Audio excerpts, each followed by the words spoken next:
What's up, guys? What's up, Star Wars Black Series fans? Today we're going to be looking at the new Watch Mandalorian. I'm excited about this guy. If you haven't got this figure, man, I definitely recommend you getting him before people start like buying him up, and then he's going to go up in the aftermarket and all that stuff. You know how that goes. That's kind of a bummer when that happens. It's happened to other characters. All right, let's take a close look at the box. You got some artwork right here of what's this? Does he have a name? I think he does have a name, but let's just call him Death Mando, I guess. Death Mando. There's a picture of Death Mando. He's got that little emblem right there on his shoulder, and then you got your Hasbro warnings in the front, and then you can pause that in the back and read it if you want. Some more artwork there, some more attentions and warnings and whatnot, and copyright and licensing. So that's really cool, man. And you got your window right here in front. But that's enough of the intro. Let's bust this guy open. Alright, here we got him out of the packaging. I gotta say, this guy looks amazing out of the box, man. He already looked cool in the box, you know what I mean, for all the MOC collectors. But let's get into the accessories. He does come with his sidearm, his little pistol. So that's really nice. He got some metallic, what was a piece of tape on there? He's got like a gunmetal pin application on there, and he's got it for the handle, pistol grip. He's got this wood, this light brown going on, so that's really nice. I'm digging that. It's a little bit of brown on the actual gun. If I rotate it there, you can see it. But that's really nice. He does come with his jetpack. You got some silver on there, and on the booster, on the flame thrusters right there, you got some silver on there. The pegs on the front side of it, or back side, front side, and this just attaches to his back where he has the ports for it. And the missile on top, it's removable, neither of them. So that's cool. It looks great, man. It just needs a little bit of wash. And then you got his primary weapon there, so that's really cool. So it's a little blaster similar to Boba Fett. All right, as for the paint apps, you do get this like bluish all around the armor, and then in the under armor area, it's just like a, I don't know, like a gray, almost like a soft purple color.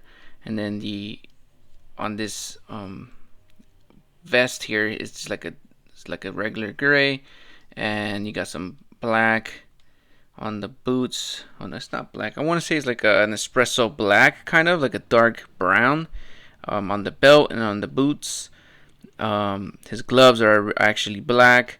You got some battle damage paint apps right here on his chest, not so much on his shoulder armor, and on his armor on his thighs and knees. There's not much of that touch up there.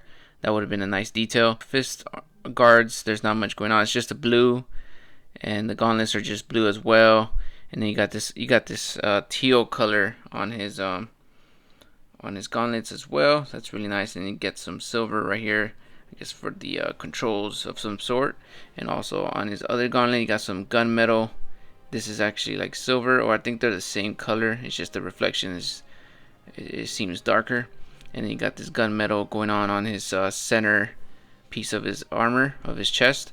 And then you got some white here, these stripes, as well as the emblem on the shoulder. On the head is basically just blue all around, some of that teal right in these areas. This part right here, this indentation, is like gray, and then his little antenna swivels. That's really nice. It's actually blue, and the inside is actually like a gray or silver gunmetal color. On the back side of the figure, you got like a different shade of like violet. It's over here basically on the little trim on the visor, alongside the visor. So that's really cool. You got it's going across here in the helmet. That's really nice. And you got some more blue down here on the back side of the belt. It's got like a little armor to protect him from the rear, I believe. And his gun holster is really nice too. He got this bronze color right here. That's really nice. I'm digging that. It's a nice touch. His boots are painted that same espresso color. And then you got some stuff here that it's not painted. It's just painted over just to blend in with the boots. And I think that's about it for the paint apps. I mean, it looks pretty cool. I mean, really all he's missing is just some black wash. But enough of that. Let's get into the articulation. Alright, now for the articulation. The head is basically sitting on a ball joint. The head spins 360. He can look down. He can look up. You can rotate, swivel to the sides. The antenna, like I mentioned earlier, it does swivel. It's got a little joint there, that's really nice.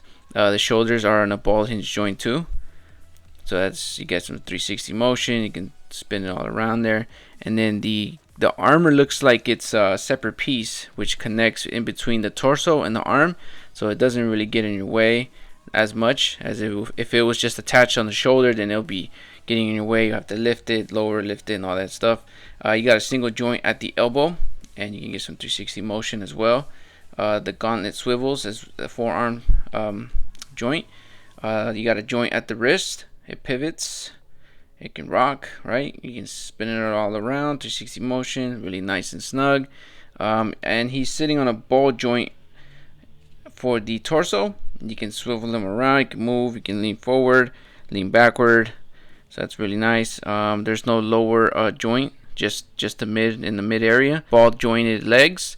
You can kick up pretty that high, but because of the armor, and it's not a hard, like a solid plastic, it goes up about that high.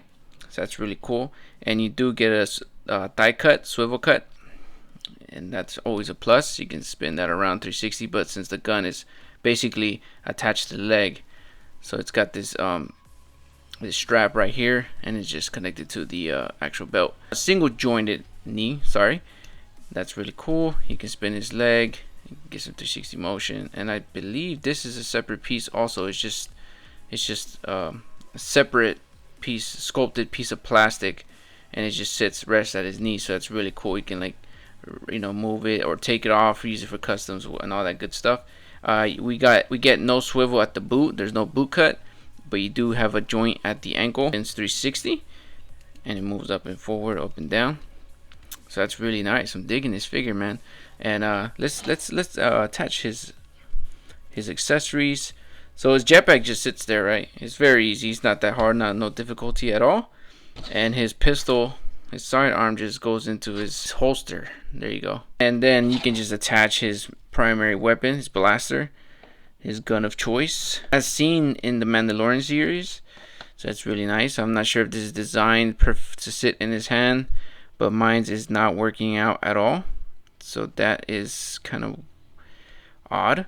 My figure is not holding his gun properly at all. I think the proportion of the weapon is not greatly made. It's poorly made. See that? So it doesn't sit well. So that's minus a point, Hasbro. But yeah, that's definitely bugging me now. But so we'll just set that to the side, and we'll just have him hold his sidearm. And he holds that right well, right? So that's really cool. So you can put him on a flight stand and get him, in a pretty cool action scene or dynamic pose. Here I've got him next to a McFarlane figure, which this figure basically towers over him. And then here I've got him next to a Cobra Commander out of the Classified series.